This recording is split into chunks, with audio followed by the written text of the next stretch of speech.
এখনো ধান গাছে থুর বের হয়নি। গাছ সবুজ থাকার কথা, কিন্তু দূর থেকে মনে হচ্ছে ধান গাছ পেকে গেছে।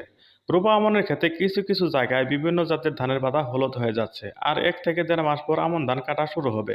সে অনুযায়ী প্রস্তুতি নিচ্ছেন কৃষকেরা, কিন্তু এ অবস্থায় ধানের কাছে সবুজ পাতা হলুদ হয়ে যাচ্ছে, পাতা পচে তা ঝরে যাচ্ছে। এ অবস্থায় ধানের ফলন ভালো হবে কিনা তা নিয়ে উদ্বিগ্ন কৃষক ভাইয়েরা। এ নিয়ে কৃষক ভাইদের মধ্যে কিছুটা দুশ্চিন্তাও দেখা যাচ্ছে। কার্তিকের মাঝামাঝি থেকে পাকা ধান কাটা শুরু হবে, তবে প্রতি বছর এরকম কিছু জমির ধান গাছের পাতা লাল ও হলুদ হয়ে থাকে। এবছরও বিভিন্ন স্থানে কিছু কিছু প্লটে আক্রমণ পরিলক্ষিত হচ্ছে।